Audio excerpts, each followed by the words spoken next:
돌연 탓을 한다는 거죠, 지금요. 자, 그럼요. 문재인 전 대통령 탓을 하시는 분들이 요즘 있다는데 어떤 모습인지, 어떤 탓을 하는 건지 들어보겠습니다.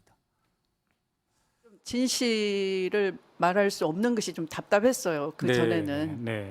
그래서 이제 여쭤주시니까 말씀을 드리면 대통령께서 물러나 달라라고 저한테 말씀을 하셨어요.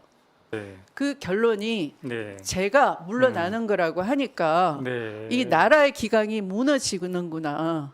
밖에 나가는 시그널이 뭐겠어요?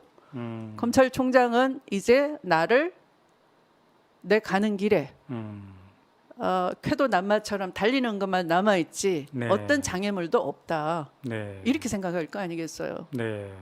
그러면 검찰 국가의 탄생을 아무도 못 막아요. 그러면 거의 촛불 국민에 대한 역모가 일어나는 거예요. 문재인 대통령께서도 본인을 지금 반국가 세력이라고 했잖아요. 이제 더 이상 침묵해서는 안 됩니다. 그렇지 않습니까? 그렇습니다. 예. 지금 한강에 무슨 책방하고 있을 때가 아니잖아요. 나는 그 싸워야 된다고 봅니다. 네. 뭐가 무서워서 지금 이런 교만한 배은망덕한 자기를 지금 만들어준 대통령을 이렇게 능멸하고 주위 사람을 구속시키고 문재인 대통령께서 우리가 해왔던 5년 세월 전체를 부정한 그것도 반국가 세력을 매도하는 이런 상황에서 저는 참고 있다는 것은 있을 수 없는 일이다. 좋아. 정규환 교수님. 추미애 전 대표, 추미애 전 장관은 본인이 장관 그만둘 때 문 전 대통령이 본인을 버리고 윤석열 당시 검찰총장을 선택한 것 같다. 이런 취지의 얘기를 하는 것 같고요. 송영길 전 대표는 지금 책방할 때입니까? 나와서 지금 한가하게 뭐 하는 겁니까? 약간 구박을 하는 듯한 발언도 있어요. 거기에 지금. 이거 두 전직 민주당 대표 이렇게 얘기 쏟아낸 이유가 뭐라고 보십니까? 한마디로 얘기하면 두 분 다 예. 지금 이런저런 사정을 볼 여유가 없어요. 급하다? 급하죠. 자, 추미애 전 대표 같은 분은 예. 어쨌든 다음 총선을 또 염두에 두고 있는 걸로 보여져요. 아, 총선을 나가고 출마하고 싶어 한다는 본인의 건- 존재감을 확인할 기회가 있어야 될 거 아닙니까?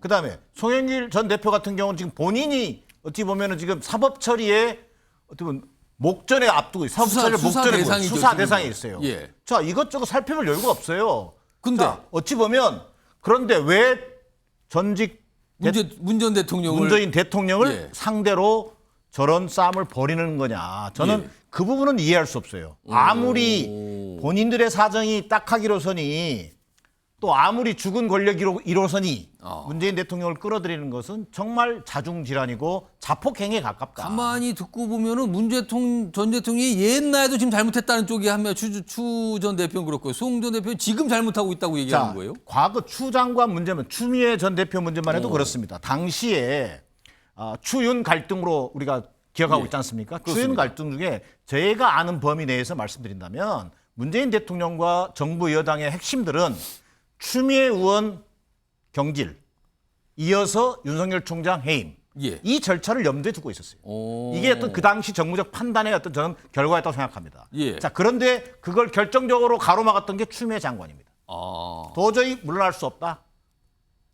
그러면 윤석열 정부의 어떤 예. 문재인 정부의 그런 어떤 고도의 정무적 판단에 대해서 추미애 장관이 맞섰던 거예요. 자, 그래서 결과론적으로 사직서를 냈는지 안 냈는지는 제가 확인할 길은 없습니다. 예. 자, 지금 논란이 있어요. 예. 냈다 안 냈다. 예. 그러나 결과적으로 해임된 건 추미애 장관. 자, 그러면 그 당시에 국정 운영에 걸림돌로 작동했던 것은 추윤 갈등 속에서 추미애 장관의 책임이 훨씬 컸던 겁니다. 자, 그런 결과 추미애 장관은 경질됐지만 검찰총장은 살아남았습니다. 예. 자, 결국 지금의 윤석열 총장을 대중적 스타로 만들어준 계기가 곧 추윤 갈등이었는지도 모릅니다. 누구냐 도대체 이 결과를 만든 게 누구냐? 그렇다면 그거네요. 저는 오히려 윤석열 정권을 탄생시킨 측면에서 본다면 예. 추미애 장관의 결정적인 본인의 성찰과 반성이 있어야 된다. 지금 왜 전직 대통령 문재인 대통령을 끌어들여가지고 본인이 어떤 그 상황 속에서 희생양이었던 것처럼 본인은 그 상황을 어쨌든 간에 극복해 보려고 했던 피해자 코스프레를 하고 있는지 저는 도저히 이해할 수 없습니다. 신성범 전 의원님, 추미애 전 대표, 추미애 전 장관을 좀 좁혀보면은요. 지금 정기남 교수께서는 이거 혹시 내년 총선 생각하면서 뭔가 자꾸 얘기하는 거 아니냐 그런데 지금 사실은요.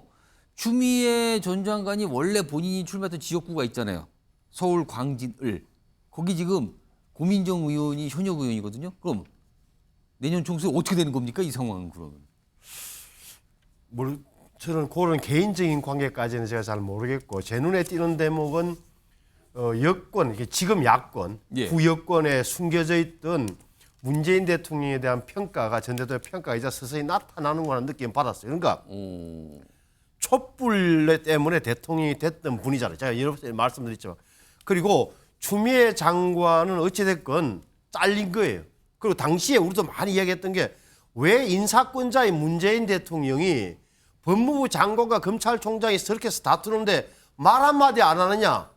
의사 결정을 왜 못 하느냐. 예. 방관하느냐. 이런 이야기를 우리 많이 했잖아요. 대통령 많은 거예요.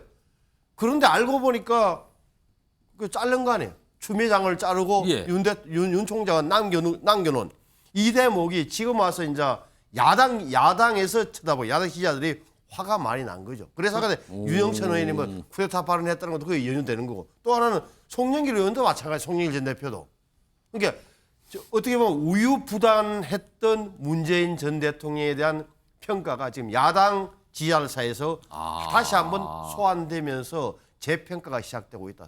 속이 많이 타는 것은 지금 양산팀이다. 문재인 대통령이라고 보이죠. 그럼 추 그리고 송 두 전 대표는 그런 지금 민주당 지지자들의 마음을 읽고 저런 얘기를 막 쏟아내고 있다. 지금 이렇게 말씀하신 것 같은데. 저는 그런 느낌도 받아요. 그리고 그 후로 이제 추미애 씨가 예. 추미애 전 의원이 뭐 어디 지역구를 할지에 대해서는 저는 예. 전혀 관심이 없습니다. 모르겠습니다. 만약에 총선 출마하면 지금 현역 의원 본인이 약간 양보한 것처럼 해서 고민정 의원이 됐는데 내년 총선에 다시 그걸 자기가 출마하겠다면 이거 어떻게 되는 겁니까? 당 안에서 이게 어떻게 되는 건지 이것도 좀 지켜봐야 될 문제고요. 그리고요. 추미애 전 장관과 관련해서는요. 무슨 진실 공방처럼 살짝 가고 있거든요. 그 내용 좀 화면으로 볼게요. 이겁니다. 추미애 전 장관이 문재인 전 대통령 탓을 하면서 본인을 버리고 윤석열 당시 검찰총장을 선택했다 막 이런 취지의 얘기를 꺼내놓자 당시에 청와대 정무수석을 하던 최재성 전 수석 이렇게 얘기해요. 아니 추 스스로 관둬놓고 왜 이러나 그러면 사직서를 내지 말든가. 이건 사직서를 냈다라는 거잖아요 지금. 근데 이에 대해서 오늘 추 전 대표 제 사직서는 세상에 없다. 이거 뭡니까? 사직서가 있다 없다로 가잖아요. 윤 징계 집행된 직후 문 전 대통령이 해임했기 때문에 사직서를 낼 일이 없었다. 없다 그런 거. 근데 여긴 냈다라고 했잖아요. 박찬 교수님. 이거 뭡니까? 민주당 안에서 지금. 추미애 전 장관 입장에서는 본인이 사직서를 냈냐 안 냈냐가 굉장히 중요한 문제로 붙여지나 봐요. 근데 국민들한테는 본인이 사직서를 냈든 잘렸든 예. 그게 중요한 게 아닙니다. 그렇죠. 결과적으로는 그게 그다지 뭐 그럴까요? 그렇죠. 중요할까요? 그러니까 본인은 검찰 개혁을 위해서 자기의 어떻게 보면은 정치 생명을 걸었는데 결국 뒤에서 뒷받침 안 돼줘서 내가 지금 이 모양 이꼴 된 거다라고 이야기하고 싶은 것 같아요. 그런데 그 당시에 많은 국민들이 추윤 갈등에 대해서 예. 염증을 느꼈습니다. 그렇습니다. 너무 오래 갔어요. 그렇죠. 그리고 대통령이 무한의 권력을 가지고 있습니까? 5년 단임 대통령제에서는요. 임기 중반 넘어가고 후반 되면은요. 영이 안 서기 시작해요. 그리고 무엇보다 부동산 실정 그리고 내로남불 때문에 대통령의 국정 동력, 소위 말해서 개혁 동력이 이미 어느 정도 상실됐습니다. 예. 그래서 언론 개혁이나 검찰 개혁의 동력을 끌고 갈 수 있는 상황이 아니었습니다. 그런 상태에서 사직서를 낸 게 중요합니까? 사직서를 냈네, 예. 해임됐네. 그게 뭐가 중요합니까? 동력 자체가 이미 사라졌고 그 동력이 사라지게 만드는 결정적 역할을 추미애 전 장관이 당시 했는데. 근데 지금 몇 년이 지난 뒤늦게 와서 지금 왜 문 전 대통령 탓을 하는 겁니까? 결국은 거물 정치인들이 지금 물러설 수 없는 어떤 정치적인 어려움에 처해 있다 보니 예. 총선판이 열리잖아요. 그 속에서 뭔가 자신의 어떤 자기 정치를 위한 예. 소위 말해서 노이즈 마케팅이다. 뭐 그렇게 봅니다. 이렇게 하면 뭔가 지지자가 모이고 나에게 뭔가 이런 걸 계산한 그렇죠. 거 지금 아니냐? 민주당 지지층의 상당수가 검찰 출신 대통령에 대해서 혐오하고 있고 반대하고 있으니까 나는 검찰 개혁에 어떻게 보면은 뭐 원조격이다. 그리고 뭐랄까요? 굽히지 않는 검찰 개혁 나는 주장, 막으려고 할 수 있는 걸 다 했다. 그렇죠. 아, 그렇게 이걸- 되면은 뭐 야권 내에서 예. 민주당 지층 내에서 일정한 지지 포션을 좀 얻을 수 있지 않을까. 뭐 이런 어떤 취지에서 나온 그런 노이즈 마케팅이다 이렇게 봅니다. 그럼요. 다음은요. 이렇게 전직 대표들이 탓을 하는 대상이 된 문 전 대통령. 오늘도 뭘 하나를 또 올리셨더군요, 지금요. 요즘에 책 추천이 그냥 계속 나오잖아요. 근데 오늘도 뭘 올렸어요. 오늘도 책이에요. 무슨 평화의 힘이라는 이런 제목의 책인데 평화는 국방 외교에 더해져야 한다. 아직도 냉전적 사고에서 헤어나지 못한 사람이 많다. 이거 누구를 생각하면서 지금 얘기한 걸까요, 지금? 정신 변호사. 지금 송, 주 두 전직 대표 비판에는 아무 얘기가 없어요. 반응도 없는데 책 추천은 꾸준히 하고 있어요. 이거 무슨 상황입니까, 이거?